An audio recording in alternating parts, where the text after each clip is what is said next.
Three sides to every tale we tell. The truth is here, it's ringing bells. All right, welcome to another deep dive.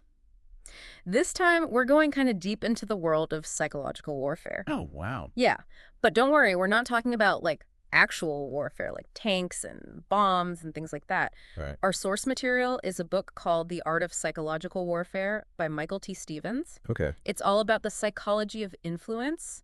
So reading people, persuasion tactics, maybe even, how to mentally outmaneuver someone.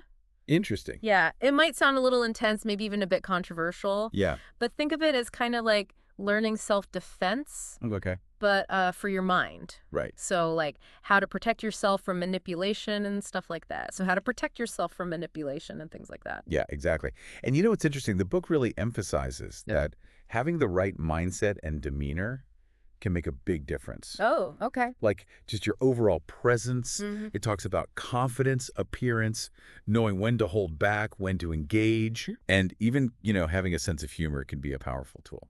I can definitely see that. Yeah. But what really grabbed my attention What's that? was how this book dives into the sheer power of some of these tactics. And it uses some pretty compelling examples. Yeah. One that kind of sent chills down my spine was the story about Ted Kaczynski. Oh, wow. The Unabomber. Yeah, exactly. And his possible connection to the CIA's MKUltra project. Oh, right. That's a wild one. Yeah, it really is. The book explores the theory that Kaczynski was actually part of those experiments Really? while he was at Harvard. Wow. Yeah, and for those who don't know, MKUltra was this pretty intense program. Yeah. It was all about like pushing people to their psychological limits, mind control and stuff. Right. It makes you wonder what kind of long-term effects that kind of pressure could have on someone. Oh, absolutely. It's a chilling thought for sure. It is. It really highlights how potent these psychological techniques can be. And then there's the story about the actor Benedict Cumberbatch. Oh, I love him. Yeah, he's a great actor. Yeah. And he was kidnapped in South Africa. Oh, wow. I didn't know that. Yeah, and get this.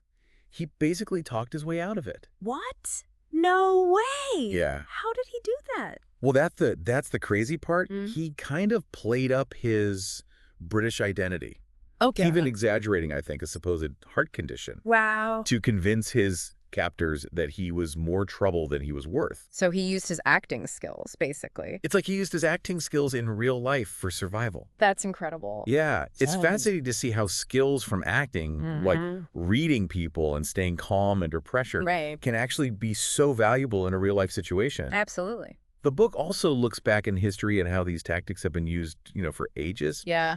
It even mentions Machiavelli in his famous book, The Prince. Oh, yeah. Machiavelli, that's he's all about strategy Right. and how to gain power. Even through manipulation, if necessary. Right. And it's interesting how those principles are still relevant today, Absolutely. You see them everywhere, especially in, The corporate world. Yeah, the corporate world, exactly. Some businesses operate in a way that's, let's just say... Cutthroat. Yeah, cutthroat. The book actually draws parallels between Machiavellian tactics and the way some businesses operate, Okay. suggesting that this relentless focus on profits, without really considering the ethical implications, Right. can actually create a kind of institutionalized psychopath. Wow. That's a powerful statement. Yeah, it is. Yeah. It really makes you think. It does. The book also mentions this pretty clever tactic used by George Washington. Oh, really? Yeah, during something called the Newburgh Address. I don't know if you're familiar with that. I'm not filming in. So he was trying to prevent a potential military uprising. Oh, wow. High stakes. Yeah, very high stakes. And he did it by, wait for it, putting on his spectacles. His glasses. Yeah. It was brilliant. How did that work? Well, he mentioned his failing eyesight. Oh. Due to his service in the war. Okay. And it was this subtle appeal to their emotions, a reminder of his sacrifices for the country. Right. Which kind of subtly shamed them for their rebellion. Wow, that's That's really clever. It's like, it just goes to show how even a simple action Yeah. can be incredibly persuasive. Mm-hmm. You know, if you understand the psychology behind it. Right. It seems like psychological warfare isn't just some like obscure theory. Yeah. It's woven into the fabric of history Mm-hmm. and everyday life. Absolutely. But the book makes it clear that to really master these tactics, you know, to really be effective, right. you first need to understand how to read people. Yeah. It's like learning their secret language. Exactly. You got to know what they're thinking and feeling, Right. even if they're trying to hide it. Right. And that's where things get really interesting. Oh, yeah. Because the book delves into all sorts of techniques, Mm-hmm. like reading body language, using cold reading strategies, Right. even understanding how things like cultural background and social class can influence behavior. That's fascinating. It is. It's like a whole other level of awareness. Yeah. So, okay, let's start with body language. Okay. I'm always fascinated by how much we communicate without even saying a word. Right. Like, our bodies are constantly sending out signals. They are. And the book gives so many examples. Yeah. Some of them are actually pretty funny. I bet it's amazing, you know, how much we convey unconsciously. Right. Like just small gestures, even something as simple as like adjusting your glasses Uh-huh. could signal skepticism, you know? Oh, really? Yeah. Or like a face palm. That's like a universal sign of frustration or disbelief. Right. It's pretty obvious. Yeah, it really is like a secret code. Yeah. And there's all the preening. Oh, right. The way we present ourselves. Yeah, to attract attention, you know? Like peacocking. Exactly. The book actually talks about the Captain Morgan pose. The what? Yeah, the Captain Morgan pose. It's like Oh. that pose, you know, like on the rum bottle. Oh, right, right. It's all about dominance and confidence, you know? Yeah, Like saying, look at me, I'm in charge. I am the captain now. Exactly. And then, on the other hand, there are cues that reveal when someone is bored or uncomfortable. Right. The book mentions the hand-on-cheek pose, which can show they're losing interest. Oh, I do that all the time. You know, it's interesting to think about. It is. Picking up on these subtle signs can be really useful, especially in a negotiation or any kind of power struggle. Absolutely. You got to know what the other person's thinking. It's like having a cheat sheet Yeah, to figure out people's real intentions. exactly. Read them like a book. Now, what about cold reading? Oh, that's a good one. I've always wondered how those so-called psychics seem to know so much about people. Yeah, right. You know, is there some kind of secret trick to it? Well, cold reading isn't really about supernatural powers or anything like that. Right. It's more about understanding common human experiences Okay. and psychology. Mm-hmm. It's about making general statements Okay. that people will then personalize. Oh, so it's like those vague horoscopes. Exactly, like those vague horoscopes that seem to resonate with everyone. Yeah, those always seem to be kind of, right, even though they're so general. Right, that's the trick. Interesting. It plays on something called the Barnum effect, Okay. where people will readily accept Mm-hmm. like vague, generalized statements Right. as being specific to them. Oh, I see. Like a classic example is a psychic might say something like, I sense that someone in your life has passed away recently. Right. Or I see the color red. Yeah. Statistically speaking, you know, these statements are probably going to apply to a lot of people. And someone in the audience is bound to connect with it. Right. And once they're hooked, Yeah. the psychic can use their reactions and body language to kind of guide the reading. Exactly. Make it seem like they have these, you know, genuine insights. Right. It's almost like a magic trick, but with Oh, psychology. yeah. It's pretty fascinating. It is. The book also mentions something called the Sherlock scan, Okay. where you try to deduce someone's background and profession Just by looking at them. just by observing them. Yeah. Wow. It's all about paying attention to the details Okay. that can reveal a lot about their social standing, their life experiences, Interesting. their clothing, accessories, even their posture. Mm-hmm. These can provide clues about their education, their income, you know. Right. It's like being a detective. It is. It's like being a detective. So we're starting to build quite a toolkit for reading people. Yeah, we're getting. But the book emphasizes one key element that kind of ties it all together. Empathy. Oh, that's a good one. Yeah, because it's not just about recognizing the signals. It's about understanding the why behind them. Yeah. Like, why is someone acting defensively? Right. What are their motivations? Yeah, you got to understand where they're coming from. Exactly. Empathy allows you to actually see the world from their perspective, which is incredibly powerful. It is. When you're trying to influence them. Absolutely. That makes a lot of sense. But, you know, the book also raises a point about human nature. Oh. That's, well, a little disheartening. Oh, no. What is it? It suggests that we all have this primal need to belong, Okay. which kind of makes us vulnerable to manipulation, Oh, I see. whether it's peer pressure, marketing ploys, or something else entirely. Right. Like we're all susceptible to it in some way. Yeah, it's a sobering thought. It is. But you know what? The book also argues that recognizing this fundamental human need Yeah. can actually be a powerful tool itself. Okay, how so? Well, if you understand what motivates people, what they fear, what they desire, you can tailor your approach accordingly. So it's like understanding the code to human behavior. Exactly. Which can be used for good or bad, I guess. It can. That's the thing about these tools. You know, Right. they can be used in different ways. But I'm guessing we'll dive deeper into the specifics of influencing people, you know, in the next part. Absolutely. Like how to actually use these techniques. We'll get into the nitty-gritty. Yeah, I can't wait. This deep dive is already blowing my mind. Just getting started. Welcome back.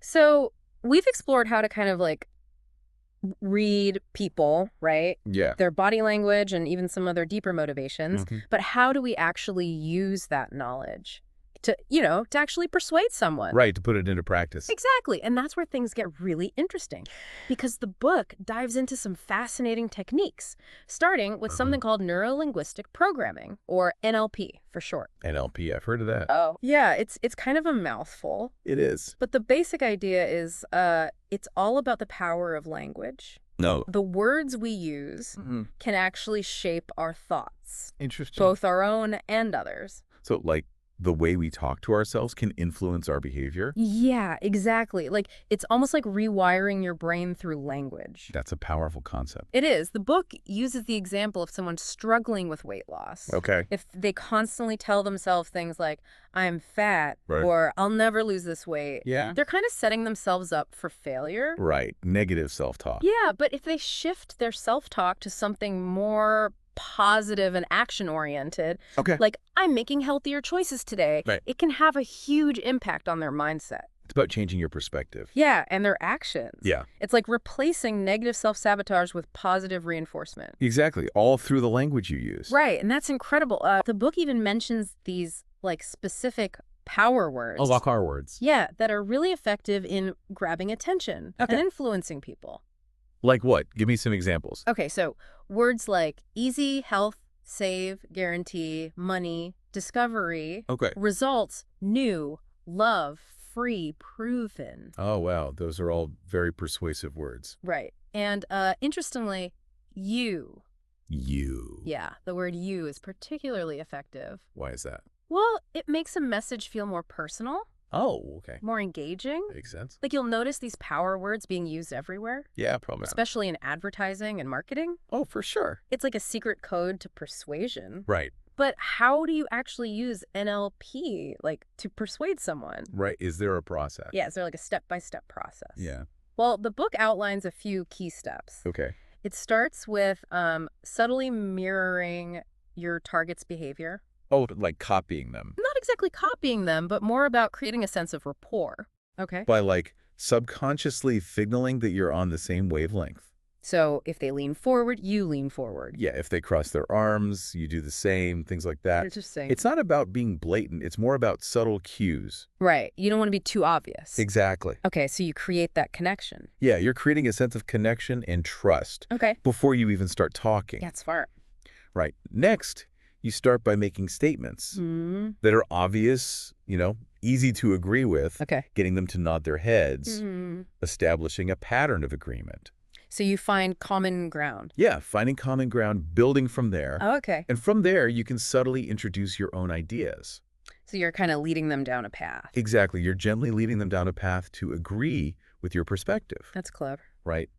The book even recommends using transitional words like because, therefore, or and so. Oh, to create a flow. Yeah, to create a logical flow from their agreement. To your proposition. It's like a mental chess game. It is. It's like anticipating their moves and adjusting your strategy as you go. I like that analogy. NLP also involves some other really interesting techniques. Like what? Like normalization. Normalization. Yeah, that's where you make your actual requests seem more reasonable by presenting an even more radical idea first. Oh, I see. So like, ask for a pony to get a puppy? Exactly. That's a classic example. Yeah. It's all about shifting their frame of reference. Right. Then there's reframing. Reframing. Yeah, where you kind of spin a negative into a positive. Oh, okay. Or turn a disagreement into an agreement. I feel like politicians do that all the time.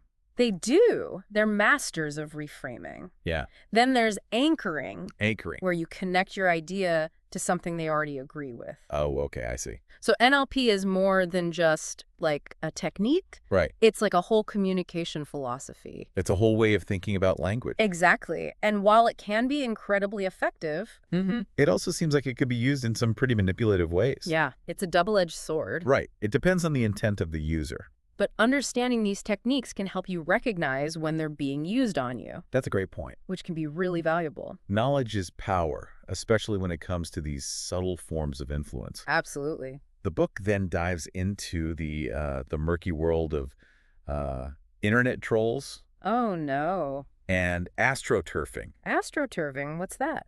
It's basically creating this illusion of grassroots support for an idea or a product, when in reality, it's a carefully orchestrated campaign. So it's like fake grassroots? Yeah, it's like faking popularity and manipulating public opinion. Wow, that's deceptive. It is. The book gives some really interesting historical examples. Like what?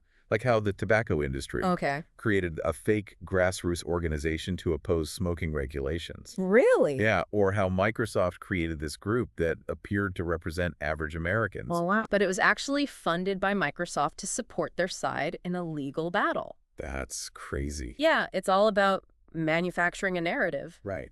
And get this, the book even mentions this leaked document Okay. that was apparently used in a political campaign Right. outlining specific astroturfing tactics. So what are some of these tactics? Well, there's forum sliding. Forum sliding. Yeah, it's basically flooding a forum with irrelevant posts Okay. to bury any negative comment. Oh, so you just drown out the opposition. Exactly. Then there's consensus cracking, Consensus cracking. which involves introducing a false claim Oh, yeah. and having a bunch of fake accounts support it. Oh, to make it seem like there's widespread agreement. Yeah, it's like creating this illusion of consensus. Wow, that's sneaky. Then there's topic dilution, Topic dilution. derailing a discussion about a potentially damaging topic Okay. by introducing a bunch of unrelated side issues. So you just change the subject. Yeah, it's like hijacking the conversation and controlling the narrative. Right, to distract from the real issue. Exactly. And they also use information collection. Oh. Posing as someone genuinely seeking opinions to gather information about their opponents. Oh, so it's like spying. Yeah, kind of like spying. And then, of course, there's the infamous anger trolling. Oh, yeah, the troll. It's just about provoking people, getting them riled up. Right, just to cause chaos. Yeah, it's internet trolls. It can be annoying. They can be the worst, but, you know, Yeah. it's kind of fascinating how these seemingly childish tactics can be so effective. Right, they work. They prey on our emotional vulnerabilities and our desire to, like, belong or be part of the in-group. Yeah, that's a good point.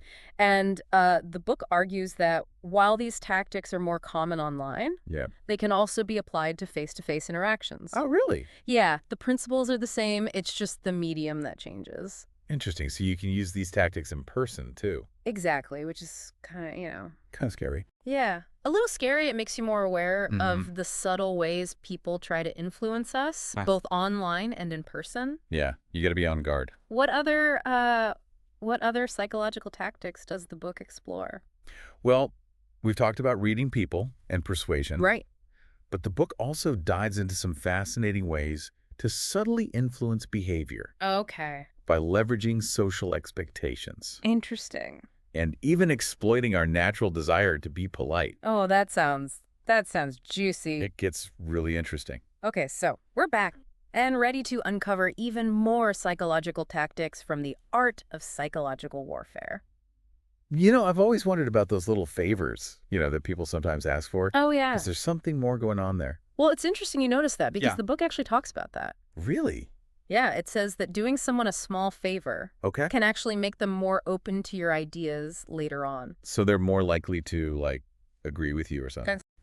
Interesting. It's connected to this thing called the sunk cost fallacy. The what? The sunk cost fallacy. Hmm. It basically means that once we've invested time or effort into something, Okay. we're more likely to continue investing, Even if it's not a good idea. even if it might not be the best choice, Yeah. logically. Yeah. Oh, so like if you do someone a favor, they feel like they've already put something into the relationship Right. and they're more likely to kind of like go along with you later on. Exactly. It creates a sense of obligation, even if it's subconscious. That's sneaky. And speaking of persuasion, the book also looks at some classic sales techniques. Oh, sales techniques. Yeah. I'm all ears. Those always fascinate me. Like, how do they make it seem so effortless? Right. Like how do they get you to buy things you don't even need? Well, one common technique is called setting a minimum.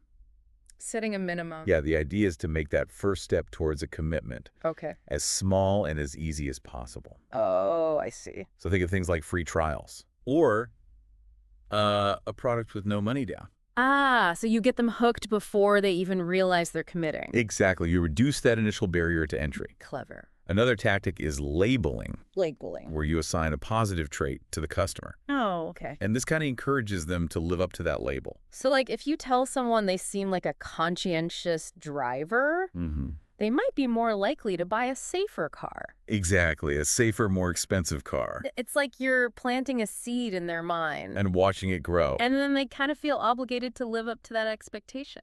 Exactly. What other sneaky sales tactics are out there?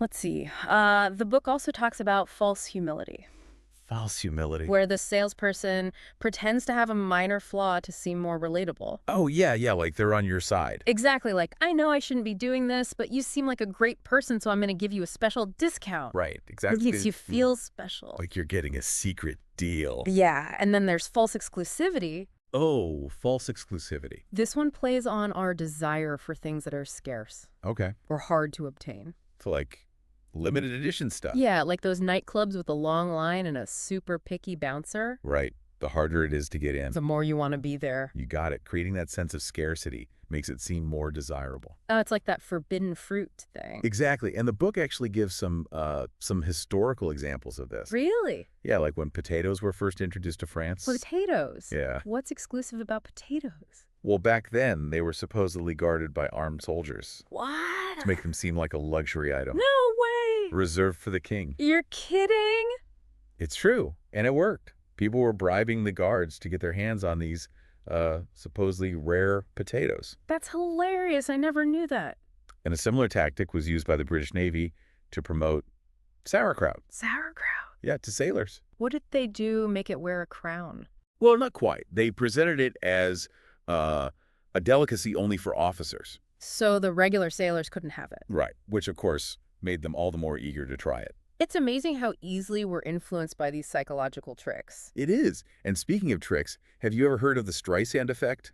Oh, yeah, the Streisand effect. I've heard of it, but I'm not sure I totally get it. Well, it basically happens when you try to suppress something, Okay. but your efforts backfire and actually make it more popular. Oh, right, like when you try to hide something and everyone wants to see it? Exactly. It's named after Barbara Streisand. Oh, the singer. Yeah, she tried to prevent a photo of her house from being published, Okay. which only drew more attention to it. It backfired. Big time. And the book even mentions Bernie Madoff. Bernie Madoff, the Yeah. Ponzi scheme guy. Yeah, he would sometimes turn down investors Really? to make his scheme seem even more exclusive. Oh, wow. That's audacious. It is, but it creates this illusion of a rare opportunity. So we've talked about scarcity, but the book also mentions how our desire to be polite can be used against us. Oh, right? It seems like every human tendency has a psychological tactic attached to it. Pretty much. It's kind of scary. But also fascinating, right? True. For example, studies have shown that adding a reason to a request, Okay. even if it's totally nonsensical, Mm-hmm. makes people more likely to say yes. Really? Yeah, so instead of just asking to cut in line, Okay. you should say, can I cut in line? I need to make some copies. Even if you don't need to make copies. Exactly. It might sound silly, but it works. Interesting. People are more likely to agree if you give them a reason, even if it's not a very good one. That's good to know. And the book even shares this anecdote about how politeness helped a group of activists steal FBI documents. No way, really? Yeah. Tell me more about that. So this group was trying to expose some of the FBI's illegal activities. Okay. And they needed to get into this secure document room, but they couldn't figure out how to get in. So they simply left a sign on a door that said, "Please don't lock this door tonight." And it worked. Yep. The night watchman, following instructions, left the door unlocked. Wow. And the activists were able to get the documents they needed. That's incredible. It's a classic example of how even a simple act of politeness can be exploited. Yeah, that's crazy. It is. It's also a little bit terrifying how easily our natural tendencies can be used against us. But that's why it's important to be aware of these tactics. Right, so you can protect yourself. Exactly. It's all making more sense now. All those little quirks we have, Yeah. can be used to influence our behavior in ways we don't even realize. That's the point of the book, to make you more aware. The book highlights another powerful tactic, Okay. and it all comes down to authority. Authority. Yeah, it suggests that just by appearing busy, confident, and official, you can gain access to places and information you might not normally have. Really? So, like, if I walk around with a clipboard and a hard hat, people will just assume I belong there. It can be surprisingly effective. People are often hesitant to question someone who appears to be in charge. Oh, interesting. They assume you must have a reason to be there, and they don't want to get involved. It's like that somebody else's problem mentality. Exactly. If you look like you know what you're doing, people will just let you do your thing. I could see how that would work. And this tactic has been used by all sorts of people, from con artists to corporate spies. Wow. And even law enforcement professionals use psychological tactics in their work. Oh, right, like during interrogations? Exactly. The book actually describes the Reed technique. The Reed technique. Yeah, it's a commonly used method for police interrogation. I've heard of that. Isn't it kind of controversial? It can be. The technique uses a series of steps designed to break down a suspect's resistance Okay. and get them to confess. So it's like psychological pressure. In a way, yes. It might involve using deception, minimizing the seriousness of the crime, or even offering false sympathy. Wow, that's intense. The book stresses that the ultimate goal of the Reed technique is to obtain a confession, even if it means employing some manipulative tactics. It's all about getting results, I guess. This whole deep dive has been a real eye-opener. I'm starting to see psychological warfare everywhere. I know, right? From advertising to politics to everyday interactions. It's all around us. It really makes you think about the subtle ways we're being influenced all the time. That's the point, to make you more aware. Well, I'm definitely going to be paying more attention to the language people use, the subtle cues they give off, Okay. and maybe even try out a few of these tactics myself. Use your new powers wisely. I will. It's been fascinating, but also a little unsettling to realize how much psychology plays a role in our everyday lives. Knowledge of power. It is, and now we have the power to see the world through a different lens. Exactly. We're not just pawns in the game anymore. Well, that's it for our deep dive into the world of psychological warfare. It's been a wild ride. We hope you've learned something new and maybe even a little bit about yourselves. And as always, stay curious and stay aware. We'll see you next time.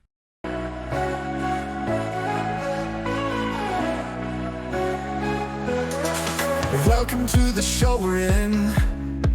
News to share, where to begin. Free sides to every tale we tell. The truth is here, it's ringing bells.